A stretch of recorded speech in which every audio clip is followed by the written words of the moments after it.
নমস্কাৰ। এক গুৰুত্বপূৰ্ণ খবৰ লৈ আহিছোঁ আপোনালোকৰ মাজত। নন্দিতা শইকীয়াক শেষ শ্ৰদ্ধাঞ্জলি জনাই ঘৰলৈ উভতাৰ পথত দুৰ্ঘটনাত মৃত্যু ছাত্ৰনেতা। এক অতি মৰ্মান্তিক ঘটনা। ধেমাজিৰ মৰিধৰ মহাবিদ্যালয়ৰ ছাত্ৰী নন্দিতা শইকীয়াৰ মৃত্যুত শোক স্তব্ধ ৰাজ্যবাসী।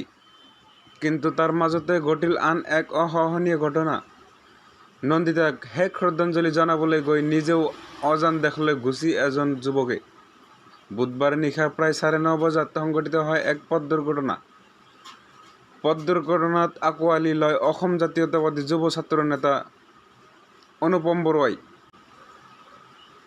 জানিব পৰা অনুসৰি বুধবাৰে ডিব্ৰুগড়ত মৃত্যু হোৱা মৰিধল মহাবিদ্যালয়ৰ ছাত্ৰী নন্দিতা শইকীয়াৰ শ্ৰদ্ধাঞ্জলি অনুষ্ঠানত অংশগ্ৰহণ কৰি মৰিধলৰ পৰা চিলাপথাৰৰ বৰপথাৰত থকা ঘৰলৈ আহি থকা অৱস্থাত ঘৰৰ পৰা কিছু দূৰত মটৰ চাইকেল দুৰ্ঘটনাত পতিত হয় ছাত্ৰ নেতা অনুপম।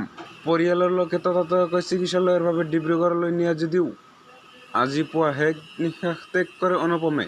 অনুপম বৰুৱাৰ শোক বা মৃত্যুৰ ঘটনাই সমগ্ৰ চিলাপথাৰত পেলাইছে শোকৰ ছাঁ। এই ঘটনাটো তদন্ত কৰিবলৈ ফাষ্ট ট্ৰেক আদালতত দায়িত্ব অৰ্পণ কৰা হৈছে। এই দায়িত্ব অৰ্পণ কৰিব ফাষ্ট ট্ৰেক আদালতৰ দ্বাৰাই।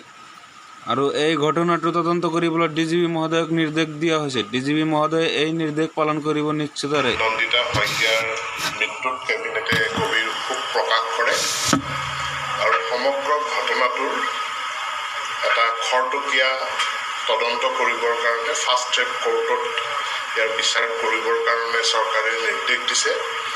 আৰু বিশেষভাৱে DGP special DGP GP Singh ডাঙৰীয়াক গোটেই তদন্ত প্ৰক্ৰিয়াটো তদাৰক কৰিবৰ কাৰণে বিশেষভাৱে দায়িত্ব অৰ্পণ কৰিছে।